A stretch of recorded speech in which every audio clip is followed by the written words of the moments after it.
Boa noite a todas, a todos, né? Estamos aqui para o fechamento desse ciclo de diálogo sobre os conteúdos de formação econômica do Brasil e economia brasileira, na preparação da ENADE. Temos aqui hoje, então, eu, a professora Cristiane Campos e o professor Jeidson Santana. Jeidson, boa noite a todos que compareceram a esse encontro. Boa noite, professora. Então, nessa última atividade referente à preparação para a ENADE, a gente vai tratar dos conteúdos de economia brasileira, né? Nas primeiras atividades, o professor Jeidson trabalhou os conteúdos de Brasileira 2, né? De um período mais recente, a partir da década de 80, e hoje a gente vai tratar de economia brasileira 1, que aborda, né, temas que são resultante de um conjunto de processos econômicos ocorridos entre as décadas de 1930 e 1980, né? Então, é um período em que a gente vai ter algumas sobreposições. Então, na década de 30, a gente tem conteúdos que são discutidos lá em Formação Econômica do Brasil, mas também em Brasileira 1, e aí por isso é que na prova essas questões de formação elas estão diluídas dentro do conjunto das questões de Brasileira, né?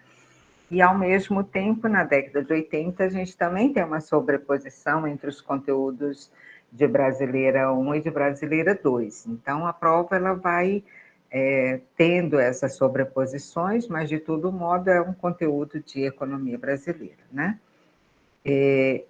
A partir de um conjunto de questões que o Departamento de Economia levantou, o professor Jeidson estudou com mais cuidado essas questões, a gente pode perceber que a gente tem a maior parte das questões de Brasileira 1, elas estão circunscritas a um conjunto de temas muito diversificado, né?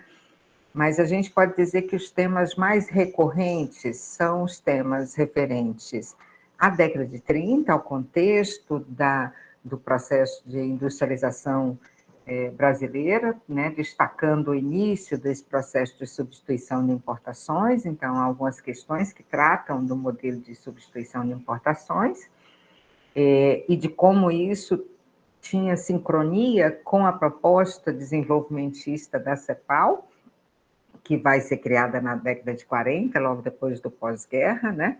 Então, esse tema do modelo de substituição de importações, que começa lá em 30 e que vai se consolidando entre as décadas de 40 e 50, é um tema que aparece em algumas questões, né? Um outro tema bastante recorrente são os planos econômicos, né? A gente pega desde o plano JK até os planos dos governos militares, particularmente o primeiro e o segundo PND, na década de 70, né? E também, dentro desse contexto da década de 70, um outro tema bastante recorrente é o tema do milagre econômico, né? Então, eu diria que a gente pode elencar como temas importantes de vocês revisitarem nessa revisão de economia brasileira as características do modelo de substituição de importações, né? Os planos econômicos desse período, né?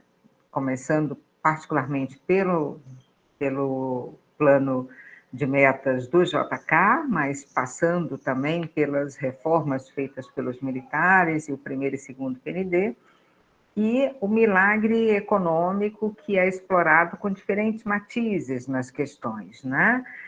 Alguns com uma perspectiva um pouco mais crítica, outros com as perspectivas bastante elogiosas a esse período, mas a gente pode dizer que são temas que seria importante vocês revisitarem na revisão de vocês, né? Um outro aspecto que eu até comentava com o Jeidson antes da gente iniciar aqui é de que, diferentemente de formação econômica do Brasil, que a gente pode dizer, olha, vocês confiem na revisão a partir da formação econômica do Furtado e de história econômica do Caio Prado, que vocês vão estar bem preparados. né? Ou seja, as questões ali não tem nenhum tipo de pegadinha. Vocês, sabendo esses autores, vocês vão estar bem assistidos. Em Brasileira 1 e 2, a gente não tem um padrão de questões que siga uma perspectiva mais heterodoxa da análise econômica, né? Aqui a gente tem a mescla de algumas questões com autores mais heterodoxos, como é o caso dos desenvolvimentistas, né? Que às vezes são citados em algumas questões, mas a gente tem também análises mais ortodoxas, né?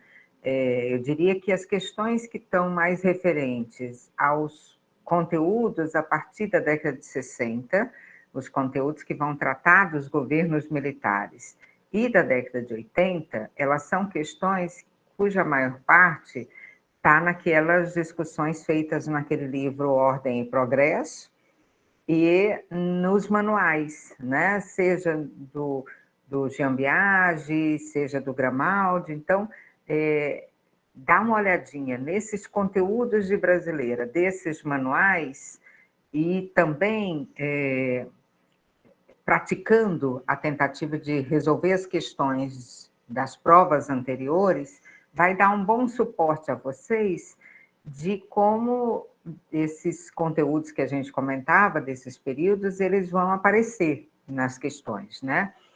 Porque a gente não tem um padrão, no sentido de dizer, olha, leiam somente autores heterodoxos ou ortodoxos. Não, a prova mistura questões com essas duas perspectivas analíticas. Então, é bom vocês terem um pouco essas duas leituras, porque se vocês tiverem só leitura heterodoxa, alguns conteúdos vocês vão responder de forma equivocada, porque as respostas, a forma como eles perguntam, às vezes segue um padrão ortodoxo, né? Por outro lado, né, se vocês tiverem somente uma leitura ortodoxa, vocês não vão conseguir responder as questões baseadas nos autores desenvolvimentistas, né? Então, eu diria que seria bom vocês darem uma olhadinha nessas questões das provas de brasileira, para vocês estarem atentos a essa pluralidade de interpretações que vão vir nas questões de brasileira, tá? Então, esse é um cuidado importante de vocês observarem, tá? Jeito, um passo para ti.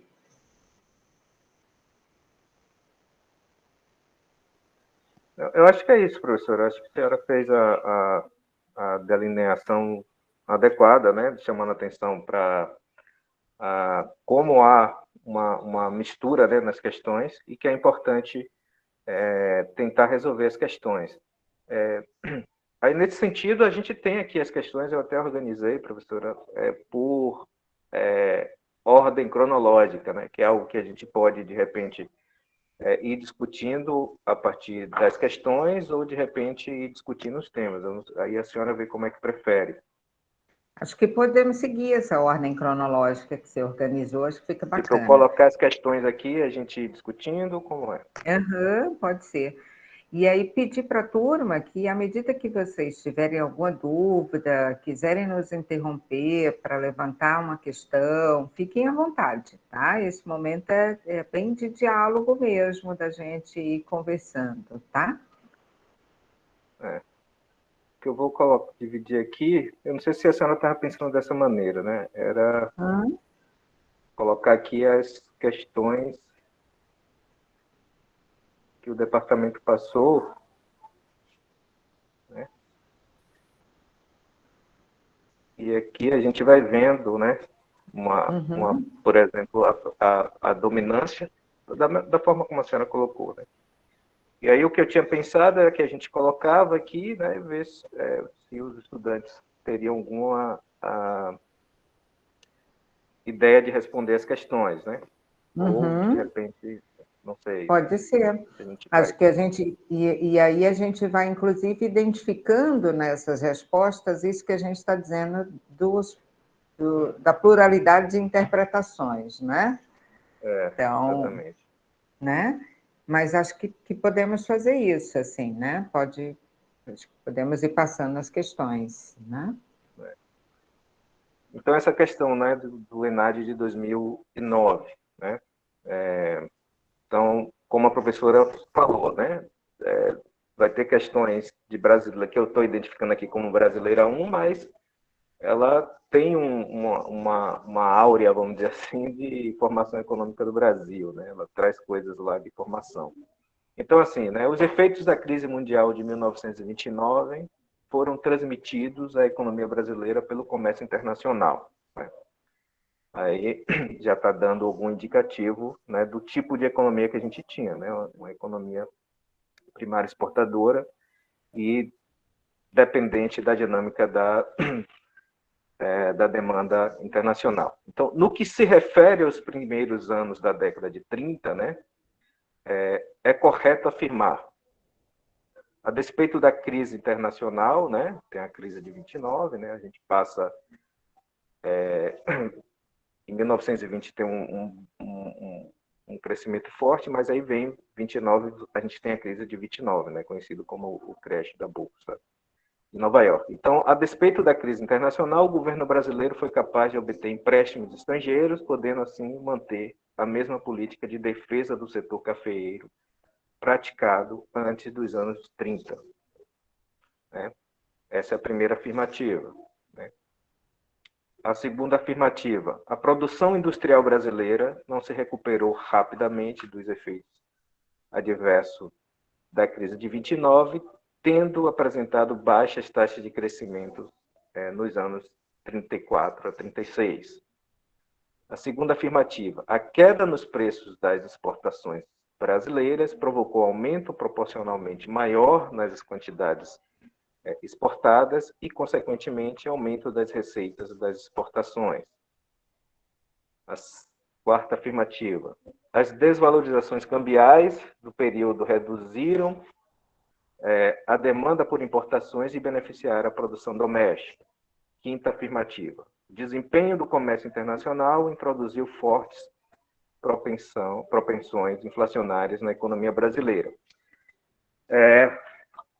Pelo que vocês têm de memória aí de economia brasileira 1 e de formação socioeconômica do Brasil, qual afirmativa vocês acreditam que está correta? Podem escrever aí no chat se vocês estiverem tímidos ou tímidas.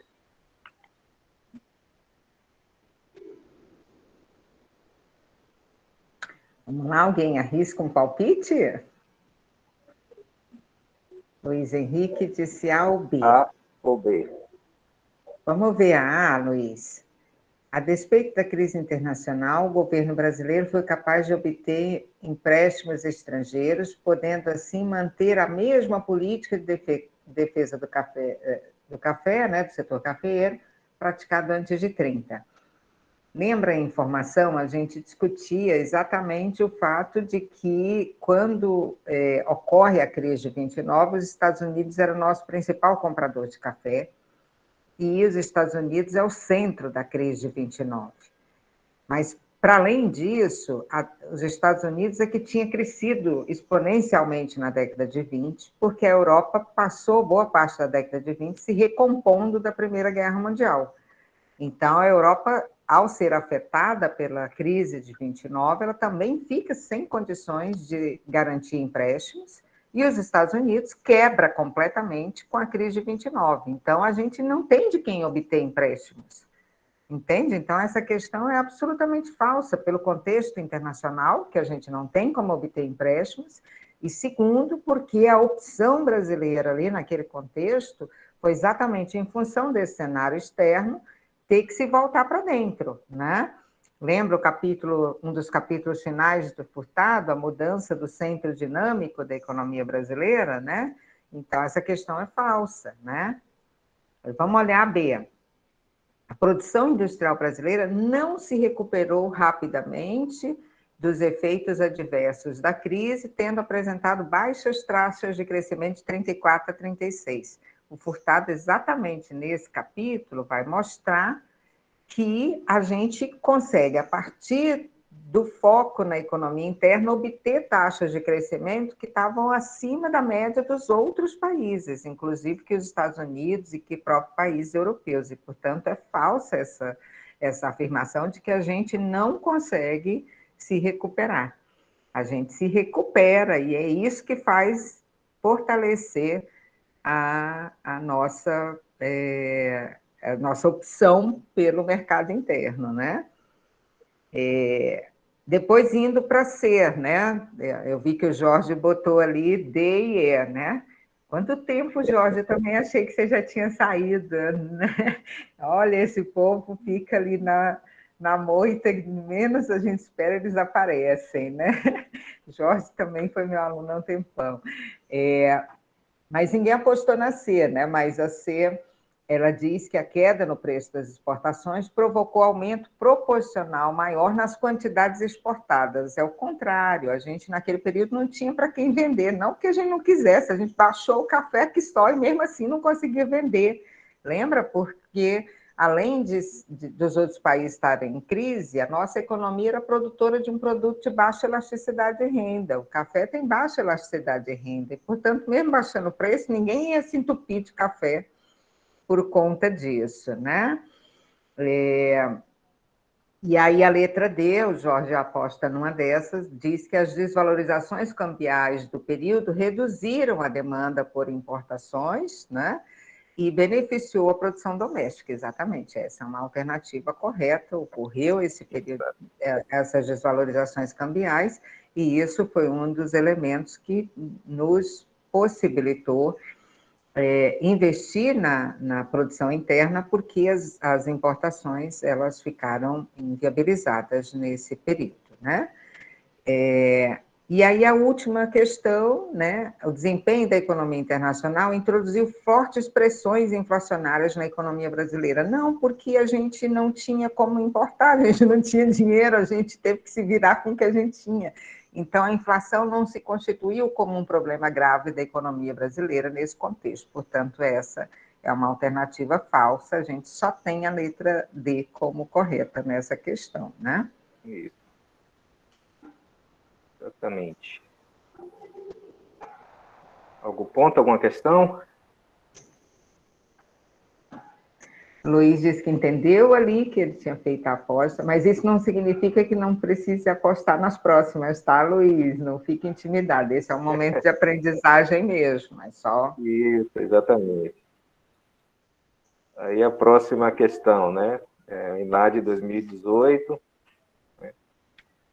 Em épocas passadas, né, antes da Grande Depressão, os países da América Latina cresceram ao serem impulsionados de forma para dentro, né, pelo crescimento persistente das exportações, né? Nada nos autoriza a supor, pelo menos por enquanto, que esse fenômeno venha a se repetir com intensidade análoga, a não ser em casos mais particulares, né? Aqui é uma adaptação de um texto, né, do Bischofs, aqui, tirado aqui do Bischofs, né? A Comissão, né, para a América Latina e Caribe, né, foi criada há 70 anos, né? Esse texto aqui é de 2000, tá? A conclusão da análise cepalina, né, no contexto da pós-Segunda Guerra Mundial, foi a de conduzir deliberadamente a industrialização na América Latina como forma de alcançar o desenvolvimento econômico. Então, o texto, esse pedaço de texto está afirmando que a CEPAL indica que é preciso conduzir deliberadamente a industrialização da América Latina, né? Então, considerando a abordagem cepalina estruturalista, avalia as asserções, né, a seguir e a relação proposta entre eles, né, entre os cepalinos, né, os autores cepalinos. A primeira é: a sugestão cepalina estruturalista é a adoção do modelo de crescimento para dentro, que consiste em impulsionar a indústria local e promover o aumento da produtividade, não havendo alternativa de desenvolvimento sustentado de longo prazo para a região, ou seja, para a América Latina. Essa é a primeira afirmativa. Isso porque, aí é um segundo afirmativa, né?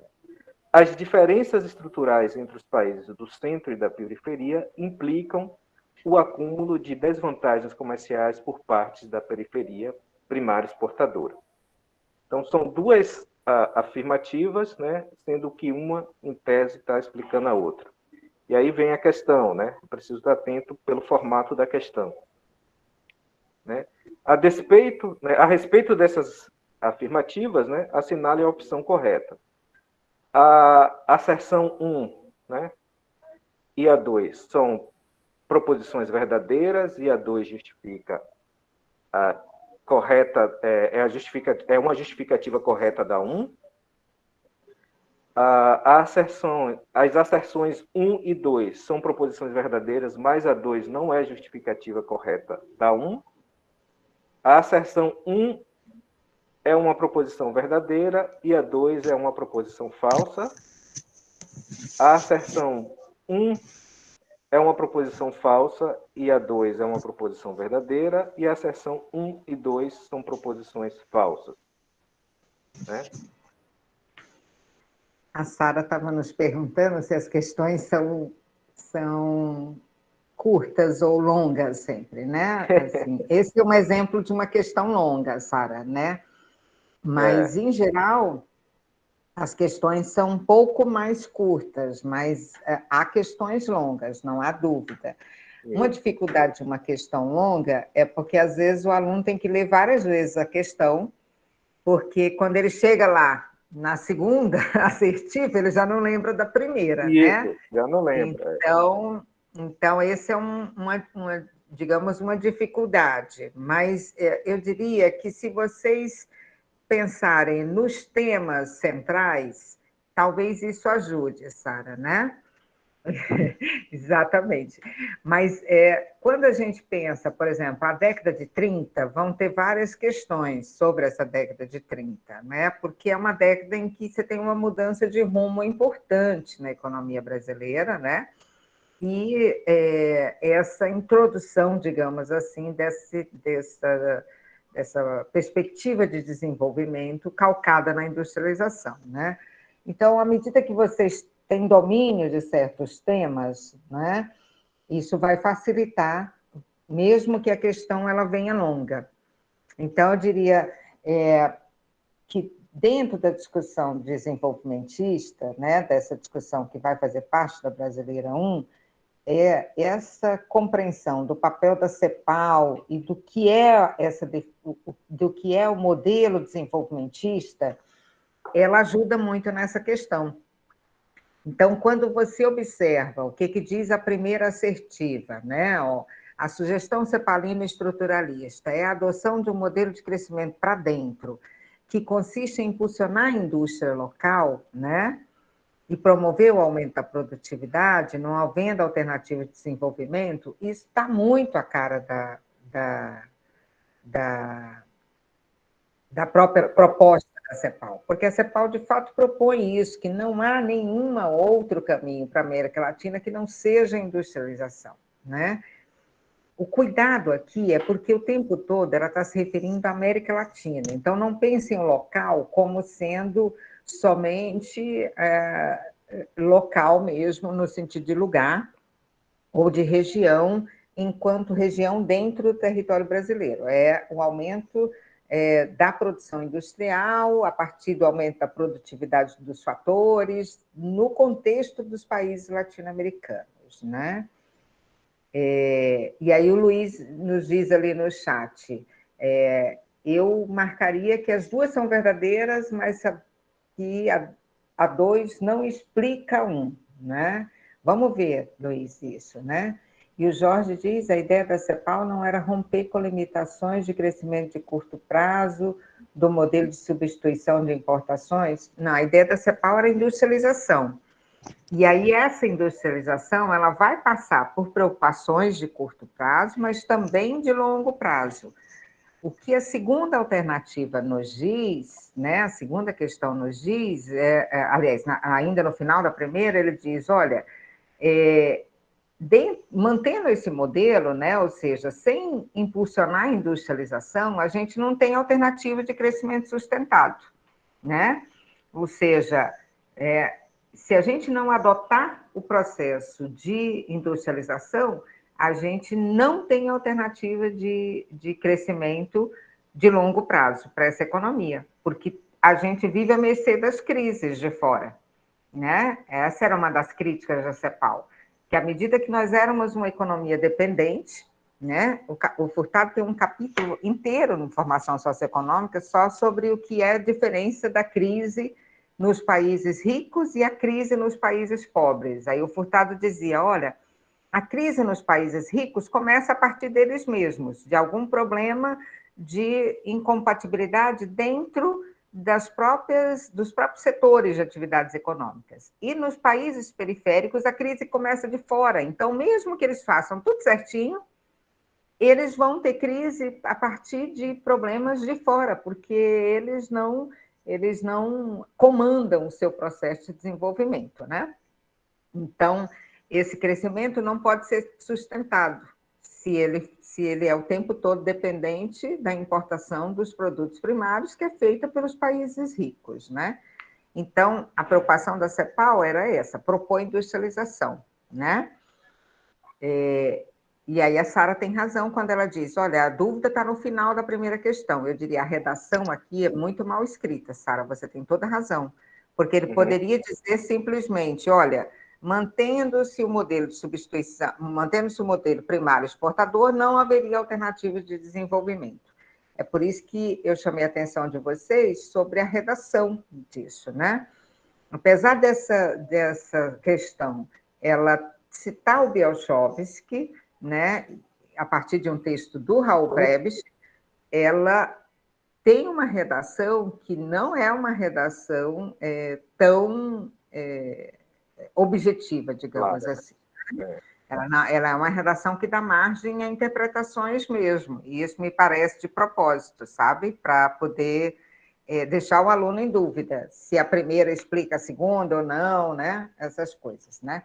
Mas eu diria a você que se prenda ao conteúdo, no sentido de dizer, olha, o que a CEPAL propõe? A CEPAL propõe industrialização, e essa industrialização não é uma saída de curto prazo, né? Lembra que eu sempre chamo a atenção de vocês em Brasileira 1, que os estruturalistas estão preocupados em alterar as condições de oferta, a estrutura, por isso eles planejam longo prazo. E por isso o planejamento é um instrumento importante para os cepalinos e para os estruturalistas. Diferentemente do Keynes, que estava preocupado com o curto prazo. E aí, por isso, a questão central para o Keynes é a demanda, não é a oferta. Os cepalinos estão preocupados em alterar as condições da oferta, por isso a industrialização. E por isso eles querem não qualquer investimento do Estado, eles querem investimento do Estado no setor industrial. Para o Keynes não fazia diferença qual era o setor da economia que você ia gerar emprego, o importante era gerar emprego. Para os cepalinos faz toda a diferença qual é o setor da economia. Eles não queriam gerar mais emprego no setor primário exportador, eles queriam gerar emprego no setor industrial. Entende? Quando você sabe o que a CEPAL propõe, aí não tem confusão, entende? Então, para eu entender que a primeira alternativa está certa, eu tenho que entender o que a CEPAL propõe.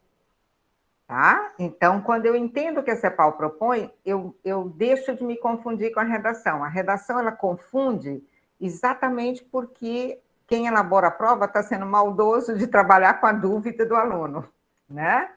Mas quando a gente tem certeza do conteúdo, aí a gente não se confunde com essas pegadinhas da redação, digamos assim, né? Mas então a primeira alternativa é corretíssima, né? Porque o que a CEPAL está dizendo, olha, fora da industrialização não há caminho sustentado para a América Latina. E aí a segunda alternativa diz, olha, essas diferenças estruturais, ou seja, não são diferenças conjunturais, momentâneas, são de estrutura produtiva mesmo, entre os países do centro e da periferia, elas vão implicar num acúmulo de desvantagens comerciais. Lembra que os cepalinos, os estruturalistas, eles questionam a lei das vantagens comparativas do Ricardo. Aí eles dizem, olha, há uma desigualdade nos termos de troca, que condena os países da periferia a se manterem como primários exportadores. Portanto, essa segunda alternativa é correta e ela explica por que a primeira não consegue ter um processo de desenvolvimento sustentado, exatamente porque ele não consegue se industrializar mantendo essa relação centro-periferia dessa forma, tá? Então, é por isso que ela é verdadeira. Mas é isso, Luiz, foi quase na trave. Mas, né, percebe que você chutou, né, soltou para o gol. Né? Isso já é uma vantagem enorme, tá? Mas eu diria a vocês, é por isso que eu disse que, diferentemente da prova de formação econômica do Brasil, das questões de formação, lá a gente não vê pegadinha, porque os autores são muito explícitos, né? Na prova de brasileira, vocês vão ter que cuidar com a redação, porque como eles usam autores muito plurais, né? Vocês vão ver que a redação pode confundir, e por isso é que vocês têm que confiar muito no que vocês sabem sobre o tema. Né? E fazer a leitura cuidadosa, né? Se tiver que voltar mais de uma vez, ler com atenção. Próxima questão. Você vê que, pegando os últimos anos, há uma concentração, né, dessas questões na década de 30 ali, e processo de industrialização, assim como a professora salientou. Né? Então, próxima questão. Né? Entre meados da década de 1930 e a crise da dívida externa, então aqui já está ampliando o período, né? Em princípio da década de 1980, prevaleceu na América Latina, em particular no Brasil, o chamado modelo de desenvolvimento por substituição de importação. Não foge do tema, né? É a mesma ideia. São características desse modelo, então vai tratar especificamente, né, do modelo de substituição de importação que foi adotado, né, especificamente na América Latina e especificamente no Brasil, né? Então, são características do modelo de substituição de importação, né? De importações, né? Modelo de desenvolvimento por substituição de importação. Perda do papel estratégico das exportações no processo de crescimento econômico. É sempre importante estar atento a algumas palavras que são chaves, né? Papel estratégico das exportações no processo de crescimento econômico. Alto grau de participação do setor público na economia, inclusive como promotor do processo de desenvolvimento econômico. Redução do elevado grau de concentração da renda herdada do processo de crescimento primário exportador. Inflação crônica resultante do desequilíbrio permanente das finanças públicas. Né? Então, está fazendo essas afirmativas, né? E a partir dessas afirmativas, se pergunta, né, quais são as corretas. Ou somente as afirmativas são corretas. A1 e A3, ou seja, A1, perda do papel estratégico das exportações no processo de crescimento econômico é correta. Redução do elevado grau de concentração de renda herdado do modelo de crescimento primário exportador é correta. A B, A1 é correta e a 4 é correta. Luiz já chutou aí a 2 e a 4. 2 e a 4. Alto grau de participação do setor público na economia, inclusive como promotor do processo de desenvolvimento econômico, e inflação crônica resultante do desequilíbrio permanente das finanças públicas. Alguém mais tentou chutar? Ou, quer dizer, Luiz não chutou, né? Luiz marcou, apontou, né? O Jorge apontou. Ampliou. O Jorge já disse Jorge, que é a 1, a 2 e a 3. Mas, Jorge, tem alternativa com a 1, 2 e 3? E a 3, isso é outra coisa que é importante ter atenção, né? Aquelas alternativas que você já consegue eliminar mesmo não tendo certeza, ou já tendo certeza de algumas, você já consegue eliminar. No caso dessa, Jorge, né?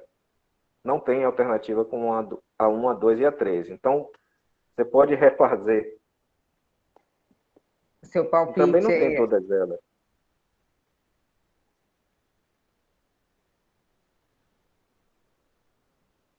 Vamos ver as questões, Luiz, para tirar a dúvida, né? Então, a primeira está dizendo que uma das características do modelo de substituição é a perda do papel estratégico das exportações no processo de crescimento econômico.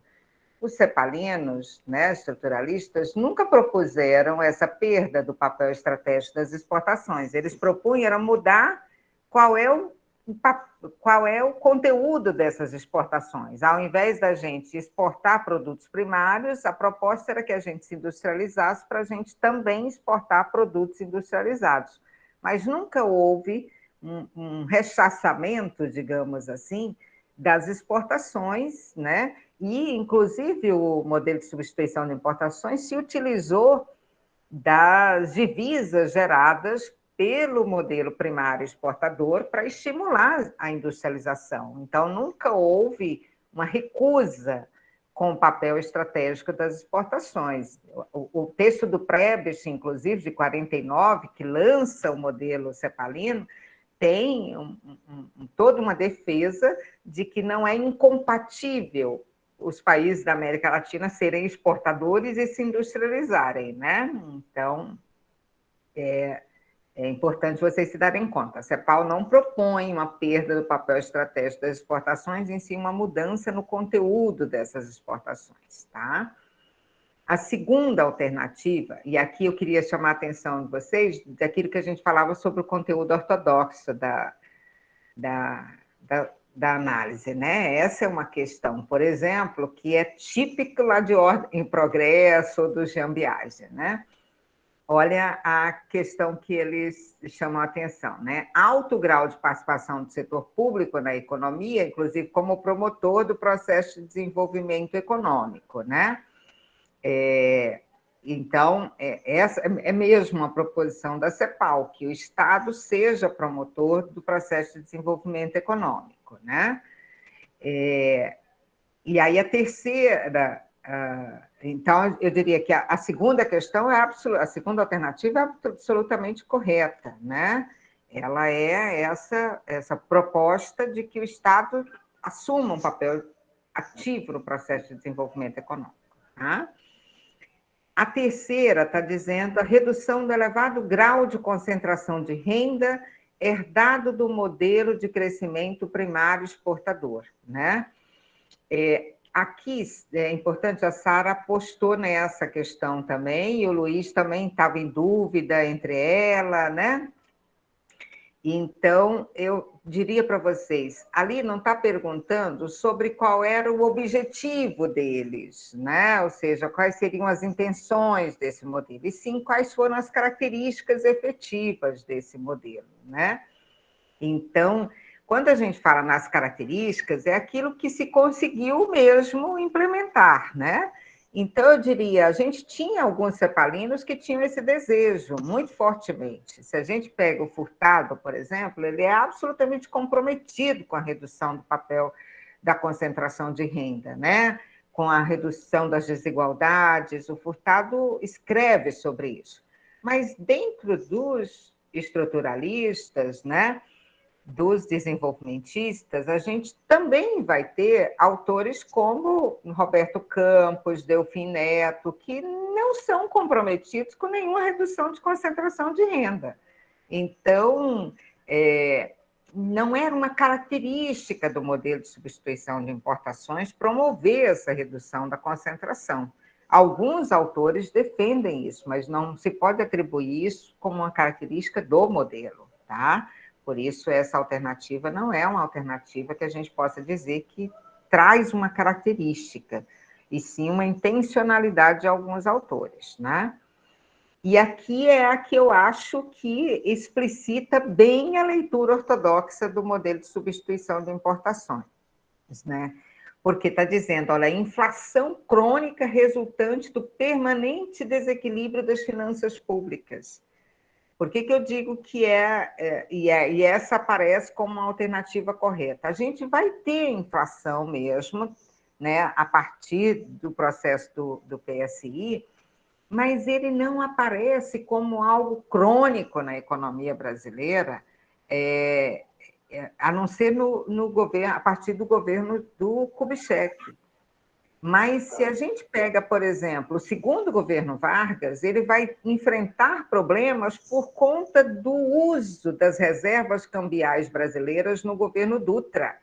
Então, é o uso das reservas cambiais brasileiras no governo Dutra que ocorre de forma assustadora nos primeiros 2 anos do governo Dutra, é que geram um desequilíbrio e começa um processo inflacionário. Então, e aí o Dutra foi exatamente o que tinha abandonado o PSI. E aí o Vargas vai retomar depois e reequilibra o processo inflacionário. E aí isso desanda depois no governo Kubitschek. Por isso é que eu digo que é uma questão tendenciosa, né? Mas dentro das características aqui, você também não tem alternativa de marcar só a 2. Por isso, você marcar a 2 e a 3, né? Você não consegue ser verdadeiro. Então, a 4 acaba sendo a que mais se aproxima. Por isso é que vocês têm que ir por aproximação diante de alguns autores, porque vai ter essa leitura tendenciosa. Porque essa leitura de que o PSI é que gera a inflação no Brasil é uma leitura ortodoxa, não é uma leitura consensual na economia brasileira, né? O PSI, em alguns governos, vai assumir essa característica, não há dúvida. O governo Kubitschek é um exemplo disso. Mas isso não é verdadeiro para o governo Vargas, né? Então, por isso é que eu diria a vocês, né, que a gente vai ter a letra D como correta, mas muito por conta dessa leitura que esses autores desses manuais têm. Mas por isso que eu digo a vocês, era bom vocês fazerem as questões e dar uma olhadinha nesses manuais, exatamente porque se vocês ficarem presos só na leitura desenvolvimentista, vocês poderiam responder errado a questão, por isso que é importante vocês darem uma olhadinha nos manuais também, tá? Então, a leitura do tema da inflação, eu diria a vocês que é uma leitura controversa, né? Essa é uma leitura controversa do tema da inflação. Se vocês pegarem a discussão da inflação, por exemplo, a partir do Inácio Rangel, foge completamente disso aí, né? Mas é a leitura predominante nos manuais é essa, de que o PSI gerou inflação, né? Tanto que muitos de vocês chegam com essa ideia fixa na cabeça quando a gente vai discutir brasileira, né? E aí vocês vão vendo que, na verdade, muda muito de um governo para o outro, né? Então, depende muito de qual é a abordagem de desenvolvimento que o governo vai conseguir implementar a partir das condições que tem, né? Então, eu brincava sempre com vocês, o Brasil não é para amadores, né? A gente vai ter o Furtado como ministro do Planejamento implementando um plano ortodoxo, e a gente vai ter o final do governo Dutra defendendo o modelo de substituição de importações, e ele era liberal. Então, o Brasil é essa confusão mesmo, né? Então, o Brasil não é para amadores ainda hoje, né? Então, por isso é que precisam ficar atentos, mas a alternativa correta naquela questão é a D, tá? Então, vamos para a seguinte aqui, né? Na de 2012, né, tem essa tabela aqui com indicadores de produção industrial, de 27 a Que é aquela que você 39, falou 1927. né? Então, eles colocam, Essa é embora uma a outra origem da questão indústria... grande, ó, Sara. Olha o tamanho dessa questão. Até chegar lá no final, você não lembra Tem nem da tabela que tem dirá das texto, alternativas. Então, a tabela está mostrando aqui o aumento da produção industrial desde 28 até 39, né? É um aumento consecutivo,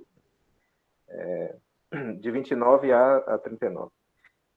Embora a origem da indústria brasileira remonte à última década do século XIX, né, tendo continuidade durante a República Velha, foi na década de 1930 que o crescimento industrial ganhou impulso e passou por certa diversificação, iniciando efetivamente o processo de substituição de importação.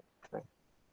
Um texto aqui do Pedro Fonseca, né, com essa tabela aqui. Com auxílio dessas informações, né, avalie as asserções a seguir. Então, tem que olhar com cuidado para depois dizer quais são a correta. Né? Então, a expansão industrial dos anos de 1930, impulsionada pelo processo de substituição de importação, ocorreu de forma setorialmente homogênea, com predominância de produção de bens de consumo. Essa é uma afirmação. né? Vocês já vão tentando pegar algumas afirmações aí para ver se é correto ou não. O processo de substituição de importação resultou em diminuição do volume das importações no período entre 1928 e 1939, traduzindo-se em alívio estrutural para a balança comercial do país. Essa é outra afirmativa. A terceira, um dos fatores que explicam o surto industrial, conforme demonstra a tabela acima, né, foi a depreciação da moeda nacional frente à libra inglesa após 1934, o que tornou o produto importado relativamente mais caro do que o nacional e estimulou, assim, a produção interna. A outra afirmativa, né? Depois de 1930, com o processo de substituição de importações, alterou-se a dinâmica da economia brasileira, pois a produção, o emprego e o ritmo de crescimento passaram a depender da produção para o mercado interno. Vou repassar todas de novo para a gente depois passar para ver quais são as corretas. Mais uma vez, né? Aqui está demonstrando que a partir de 29 você tem um crescimento contínuo, né, da produção industrial no Brasil, né? Então, a expansão industrial dos anos 30, né, ocorreu de forma setorialmente homogênea, com predominância da produção de bens de consumo durável. O processo de substituição de importação resultou em diminuição do volume das importações no período entre 1928 e 1939, traduzindo-se em alívio estrutural para a balança comercial do país. Um dos fatores que explicam o surto industrial, conforme demonstra a tabela, foi a depreciação da moeda nacional frente à libra inglesa após 1934, o que tornou o produto importado relativamente mais caro do que o nacional e estimulou, assim, a produção interna.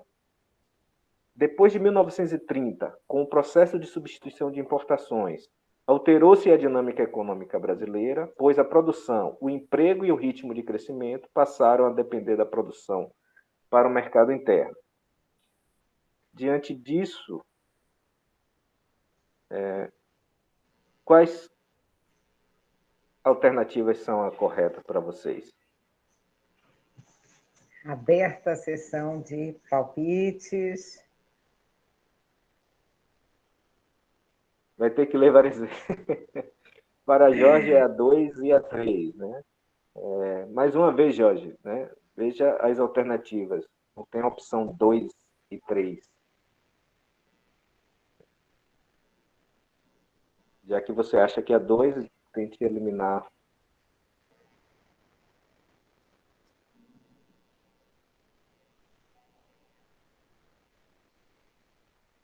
Então, a 1 está falando, né? Expansão, né? Industrial dos anos o Anderson está dizendo 1930. é a D e o Jorge é a E. Eu não entendi, Jorge. E? É a letra E que você está dizendo aqui? Ah, tá. E o Luiz está dizendo que é a 1, Anderson é 2 a e D. 3.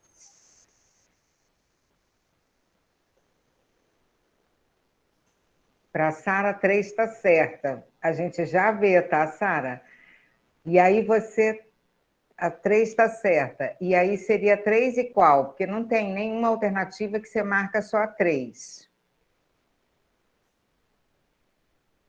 Isso, vai relendo. A 3 estaria... Você tem ali 3 possibilidades de respostas, né? A partir da 3. Você tem a letra C, D e E, né?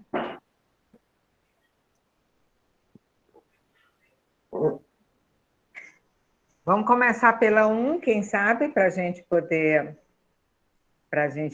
ver, né? Aqui, a alternativa 1 diz: a expansão industrial dos anos 30, impulsionada pelo PSI, ocorreu de forma setorialmente homogênea. O que significa setorialmente homogênea?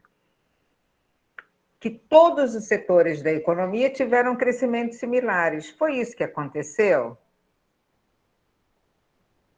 com predominância da produção de consumo de bens duráveis. Lembra que a primeira forma de substituição de importações, né, foi exatamente a gente substituir os bens de consumo não duráveis, porque era aquilo que a gente conseguia rapidamente substituir. Então, num primeiro momento, né, o governo vai tentar evitar a substituição de bens de consumo não duráveis, até que se crie no mais tempo mais curto possível uma indústria que pudesse produzir internamente os bens duráveis para que a gente pudesse deixar de importá-los, né? Mas num primeiro momento o esforço é para que a gente possa substituir bens de consumo não duráveis, porque era o que a gente conseguia rapidamente evitar essa compra, né, de bens de consumo não duráveis. E ela não ocorre de forma setorialmente homogênea. A gente vai ter alguns setores em que a gente consegue fazer isso, na indústria de tecidos, né, de alimentos, algumas coisas, e depois é que a gente vai conseguindo ampliar. Mas a gente nunca conseguiu homogeneidade setorial em nenhuma fase do processo de substituição de importações. Então, a heterogeneidade do setor industrial foi sempre um dos nossos gargalos, né? Tanto heterogeneidade do ponto de vista setorial, quanto do ponto de vista regional, né? A gente tinha uma concentração da indústria em algumas regiões e em alguns setores de atividade econômica. Então, essa primeira está errada porque ela fala em homogeneidade setorial e fala que o primeiro que a gente vai fazer, o que predominaria nessa primeira fase, seria os bens de consumo duráveis. Não é isso que predomina no primeiro momento, tá? Então, a primeira está errada, né? A segunda está dizendo, olha, o PSI resultou em diminuição do volume de importações num período, né, de 28 a 39, traduzindo-se em alívio estrutural, isso que o jeito está marcando ali para vocês na balança comercial do Brasil. Não, até 39 a gente não tem um alívio estrutural, a gente tem alívios sempre conjunturais ao longo dessa fase, porque o modelo está se estruturando, né? E 39 a gente está em plena Segunda Guerra Mundial, né? Então, a gente não tem equilíbrio estrutural em nenhum canto do mundo. Então, só pensem no contexto histórico também, né? Então, o contexto histórico e a expressão que está dizendo de alívio estrutural torna essa questão falsa, tá? Então, a terceira alternativa diz, ó, um dos fatores que explicam o surto industrial, conforme demonstra a tabela, foi a depreciação da moeda frente à libra, né, porque a Inglaterra era o centro comercial ainda nesse contexto, que tornou o produto importado relativamente mais caro que o nacional e estimulou, assim, a produção interna. Sim, essa depreciação ocorre a partir da nossa... já desde a crise de 29, você começa a ter uma depreciação e ela se intensifica a partir de 34, né? E o contexto da guerra também contribui para isso, né? E aí a gente vai ter, então, um incentivo a essa produção interna em função do aumento que implicava o aumento, o gasto excessivo que implicava as importações, tá? Então, essa alternativa é uma alternativa correta. E a quarta alternativa, né? Então, a Sara estava correta na aposta dela, o Luiz também tinha apostado na 3, acho que o Jorge também tinha levantado, então estava correta essa intuição de vocês ali em relação a isso, né? E aí a última questão está lembrando aquilo que eu já disse a vocês, que é a leitura lá do Furtado, de que o Programa de Substituição de Importações, na década de 30, altera essa dinâmica da economia brasileira. Lembra aquela alteração que o Furtado chama de alteração do centro dinâmico, né? Pois a produção e o emprego, o ritmo de crescimento passam a depender mais da produção interna, né, para o seu bom desempenho, né? Então, essa alternativa também está correta.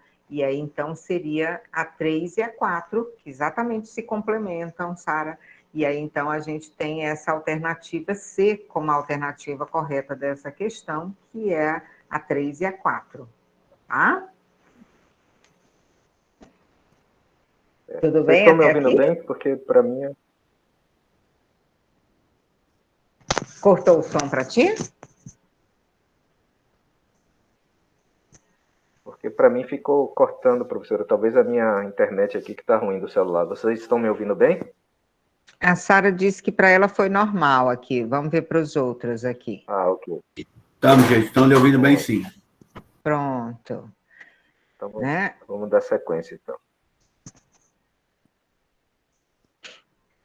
Talvez a gente vá para uma daquelas questões do milagre, Jeidson, que depois você teria que Vou sair, passar né? essa E aí daqui, a gente que passa é, essa da década de 30, que já trata é, do é o modelo mesmo também, assunto e que é o tal. mesmo formato. A gente está tentando ver É, com a Fernanda para depois passar essas questões para vocês, tá? Porque acho que valeria a pena vocês estudarem a partir dessa separação de questões que o Jeidson compilou, né? certo. Aí eu vou passar essa também. Essa aqui é interessante, mas até já discuti com vocês quando eu falei de brasileira, conteúdo de brasileira 2, né? Mas é um conteúdo que junta brasileira 2 com brasileira 1 e com formação de alguma forma, né? Porque Mas é a junta a parte crise de de deseducação. 2008 com a crise de 29, né? É, é. Aí aqui a gente começa a ver já conteúdos de 68, 73, né? Que é o período do milagre, né? Então vamos lá. Entre 1968 e 1973, a economia brasileira apresentou elevadas taxas de crescimento com baixa inflação, sendo tal período apontado como milagre econômico. Contribuíram para esse milagre econômico a realização de reformas tributária, financeira e salarial no período de 1964 e 1967, a existência de capacidade ociosa na indústria no início do período, né, no início aqui de 68, a conjuntura econômica mundial favorável em termos comerciais e financeiros. Essa daqui é mais curta, né? Uhum. Essa é mais curta, né? O que é que vocês acham?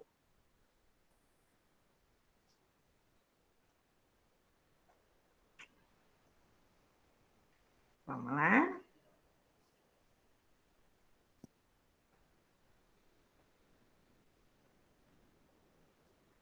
Jorge, letra E.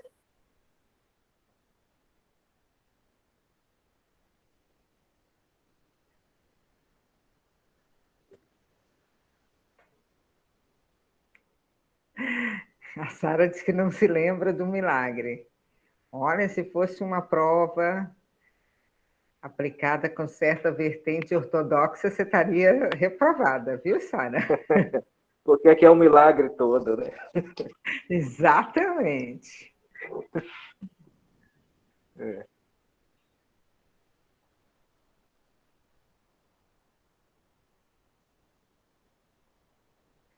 Anderson Anderson, disse que é letra a D. B.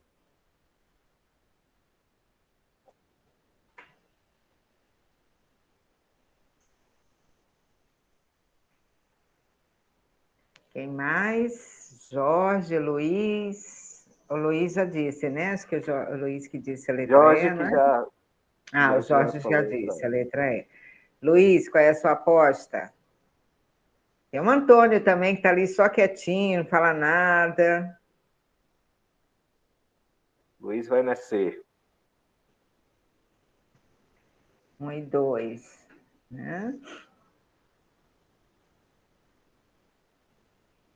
Muito bem, vamos dar uma olhadinha. Aqui é aquilo que eu comentei com vocês do cuidado da redação e do cuidado da interpretação, né?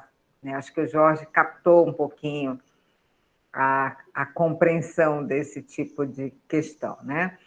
Então, é uma questão com uma perspectiva ortodoxa, o que significa uma perspectiva muito positiva do milagre, né? Ou seja, uma leitura de que o milagre ele foi, digamos, resultado de um conjunto de aspectos, de uma somatória de fatores favoráveis, digamos assim, né?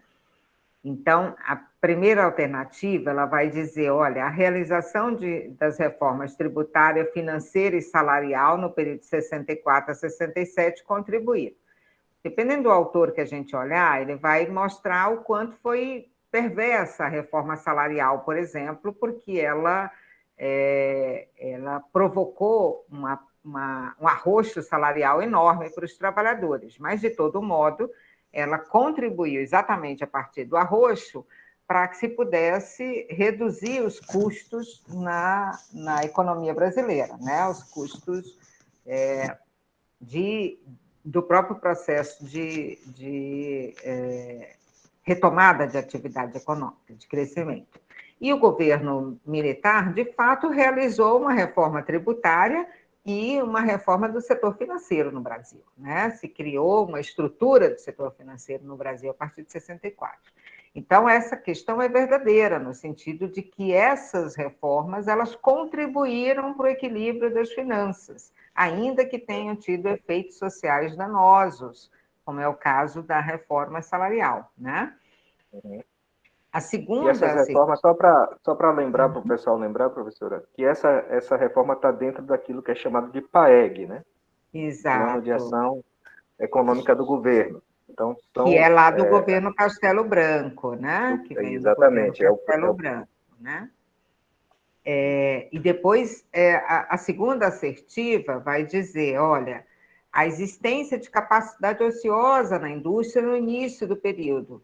Havia essa capacidade ociosa porque, na década de 60, depois do governo de Juscelino Kubitschek, houve uma queda de atividade econômica importante, um período de crise ali entre 60 e 63, que há uma queda importante de atividade econômica, mas a capacidade industrial brasileira tinha aumentado na década de 50, então você tinha uma capacidade ociosa nessa indústria, e isso facilitou você aumentar a produção sem necessariamente ter que importar para poder fazer uma formação bruta de capital fixo maior, né? Então, essa capacidade ociosa existia mesmo nesse período, ainda que eu diria que numa leitura mais heterodoxa, se diria que essa capacidade ociosa não foi um fator tão determinante para o milagre, porque ela era setorialmente muito difusa, ou seja, você tinha alguns setores em que essa capacidade ociosa existia, mas em outros setores isso não é real. Mas nessa leitura é uma leitura que dá ênfase para esse fator, né? E o terceiro aspecto fala da conjuntura econômica favorável, né? Que isso permitia ao Brasil ampliar suas possibilidades de exportação. A década de 70 o final dos anos 60 é um período, do ponto de vista comercial, em que a gente está vivendo o período de ouro da acumulação capitalista, né? Então, a gente tem uma conjuntura internacional favorável nesse período, tanto para comercialização quanto para obter empréstimos a juros bastante atrativos nesse contexto, né? Então, os militares se beneficiam desse contexto internacional favorável, que só vai ser revertido com o choque do petróleo, né? Então, essa alternativa é uma alternativa verdadeira, né? Considerando esse período que está sendo tratado, né? Então, as três alternativas, elas estão verdadeiras, né?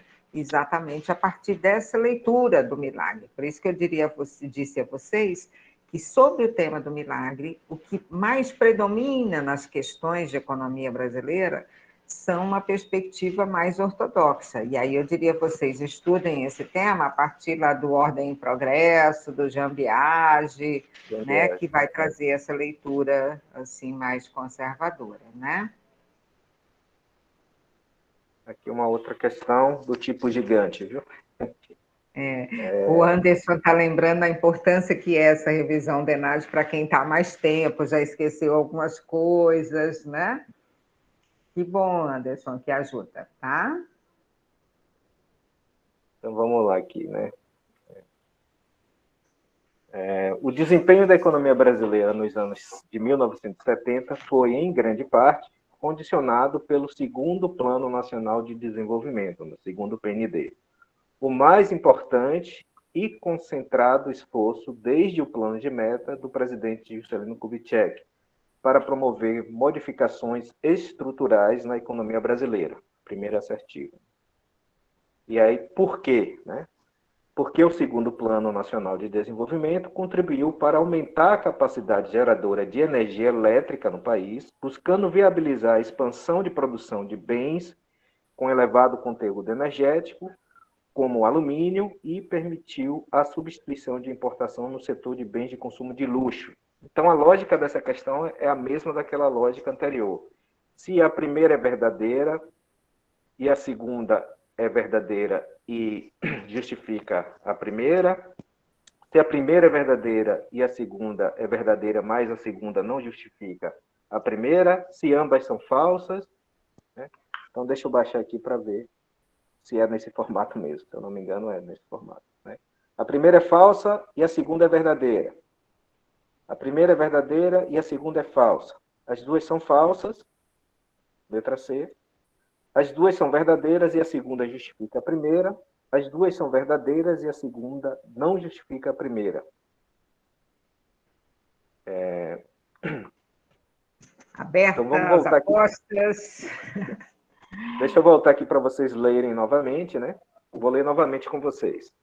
O desempenho da economia brasileira nos anos de 1970 foi, em grande parte, condicionado pelo segundo Plano Nacional de Desenvolvimento, o segundo PND. O mais importante e concentrado esforço desde o plano de metas do presidente Juscelino Kubitschek para promover modificações estruturais na economia brasileira. Essa é uma afirmação.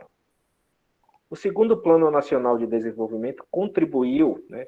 Por que ele foi esse grande esforço? Aí a segunda afirmação está tentando justificar ou não, né? O segundo Plano Nacional de Desenvolvimento contribuiu para aumentar a capacidade geradora de energia elétrica no país, buscando viabilizar a expansão da produção de bens com elevado conteúdo energético, como o alumínio, e permitiu a substituição de importação no setor de bens de consumo de luxo. Então, qual seria Qual é a aqui... aposta de vocês ali?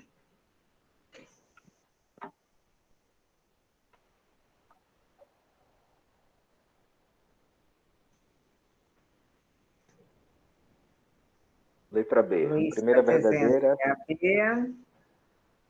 e a segunda é falsa. Mais alguém?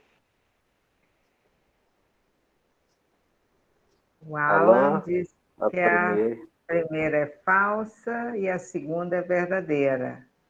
Antônio, as duas são Apostando verdadeiras na e a segunda B. justifica a primeira. O Jorge também aposta na B.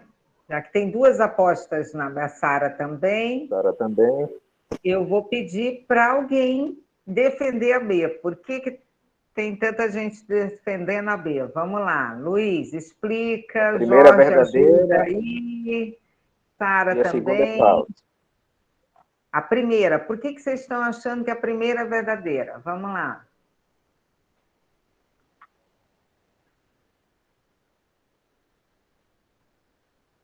Quem que está Você está me ouvindo? Estamos. Mas eu Então, queria beleza. alguém que apostou na B primeiro, Alan. Você apostou na A, né? É que a B é a campeã de apostas. Vamos ver aqui. O Anderson está Anderson dizendo disse que ali. o foco era a produção de insumo. E aí, Anderson, com isso, o que você aposta e qual a alternativa?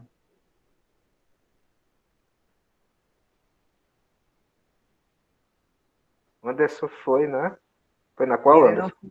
Ele não foi ainda. Não está dando para ver ali, mas eu acho que a primeira é correta e a segunda, e o porquê não está correto. Então, você Então, aposta na B B também, na letra B também, né? Então, vamos lá. Luiz, Sara, Jorge. O Jorge está dizendo, essa parte dos produtos de luxo torna a 2 falsa. Vamos ver aqui a primeira, então, né? A primeira está dizendo, o desempenho da economia brasileira nos anos 70 foi em grande parte condicionado pelo segundo Plano Nacional de Desenvolvimento, né? Para lembrar vocês, o segundo plano começa ali de 74, vai até 79, né? o mais importante e concentrado esforço, desde o plano de metas do JK, para promover modificações estruturais na economia brasileira. É bem isso, né? Assim, né? O segundo PND foi dentro dos planos, né, executados pelos governos militares, aquele que conseguiu ter mais alterações na estrutura produtiva nacional, né?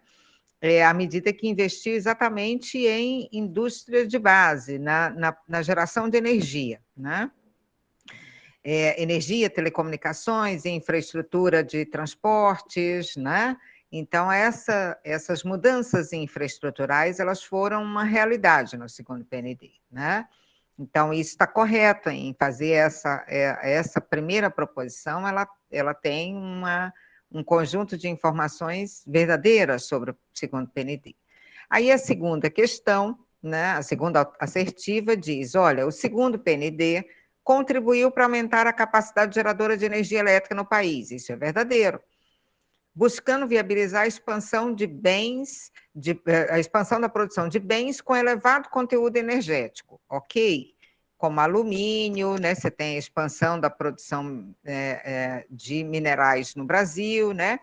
E permitiu a substituição de importações no setor de bens de consumo de luxo. Acho que vocês mataram a charada. Se eu estava incentivando a produção de bens de consumo, de bens duráveis, como é que eu vou substituir a importação de bens de consumo de luxo? Não tem conexão uma coisa com a outra, o que torna essa alternativa falsa, né? Então, a primeira é verdadeira e a segunda é falsa, né? Então, é esse final mesmo, por isso que eu dizia a vocês, cuidem com as pegadinhas que tem, que isso é um tipo de questão pegadinha, né? Se você não fica atento a cada termo, cada expressão da alternativa, você marca errado, porque a primeira alternativa é correta, a segunda parece caminhar na mesma direção e no finalzinho da questão ela dá essa, né, digamos, essa saída, né, nada explicativa. Por isso a alternativa correta é a letra B mesmo, tá? Uma palavra muda tudo, exatamente, Anderson, por isso é que tem que estar atento, né? A outra questão ali, a gente vem numa mesma questão do milagre com uma perspectiva um pouco mais crítica, né? Então, percebam que a gente vai ter essas mudanças, mas eu queria aproveitar e conversar um pouquinho antes do Zeidson sair, que ele tem atividade ainda na sequência, né? Sobre as questões dissertativas, né? A gente vai ter, além dessas questões de marcar alternativa, eventualmente questões dissertativas, né? Que podem ter esse conteúdo. Então, a ideia de que vocês possam não apenas ficar resolvendo questões, mas retomarem um pouco os conteúdos, é porque vão ter questões que são questões dissertativas, né? Dentro das que a gente separou, predominaram dentro das questões dissertativas mais questões contemporâneas, né? Que estão mais vinculadas ao conteúdo de Brasileira 2. Mas como o PS, o Programa de Substituição de Importações, o Milagre, são temas recorrentes, né? O segundo PND, são temas recorrentes nas provas de Brasileira, não é impossível que caia alguma questão dissertativa sobre esses temas, né? Então, a ideia é que alertar vocês dessa possibilidade. E quando cai a questão dissertativa, vocês têm que explicar o fenômeno. Porque a questão dissertativa, ela normalmente tem uma pontuação muito elevada, de 4 a 6 pontos, né? E as correções, elas vão considerando aquilo que você vai colocando de correto. Então, mesmo que, por exemplo, você não consiga tirar a pontuação máxima, você tira uma pontuação naquela questão. Mas não deixem de responder as questões dissertativas, né? Então, a sugestão é que sobre esses temas que a gente alertou lá no começo, a década de 30, né? O processo de substituição de importações, o milagre econômico e os planos de desenvolvimento, particularmente o plano JK e o plano, que é o plano de metas do JK, e o primeiro e segundo PND, fiquem atentos, porque pode ter uma questão dissertativa, e aí vocês precisam explicar em que consistiu esses processos, né? Então, vocês não precisam saber número decorado, de que o milagre teve uma taxa de crescimento médio de 11%, né? Vocês trazendo que é uma taxa elevada, mas vocês precisam explicar em que período ocorreu isso, qual era o contexto internacional, qual era o contexto nacional. Então, esses elementos são importantes de vocês terem em mente, mais do que esses dados quantitativos exatos, né? É entender o processo, tá? Então, essa é uma dica importante, tá bom? Então, além das questões, é importante fazer uma releitura desses temas, né? Pode ser mesmo através dos manuais, né? Mas para vocês entenderem minimamente as características desses processos, tá? Zeidson, contigo. Exatamente, professora. Acho que é nessa direção. Eu acho que eu já estou saindo, que eu marquei com os estudantes 7h30, já são 7h27. Eu acho que esses conteúdos aí que a gente já passou, né? Essa era a última questão, né? Então, é um conteúdo que a gente já passou, né? Do período 68 e 73, mas como a senhora falou, é uma análise mais crítica. Então, assim, eu acho que já dá para a gente finalizar aqui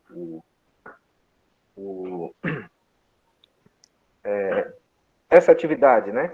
Porque o objetivo é exatamente esse, né? Tentar puxar aqueles principais características, principais elementos que delimita, né, cada período, né?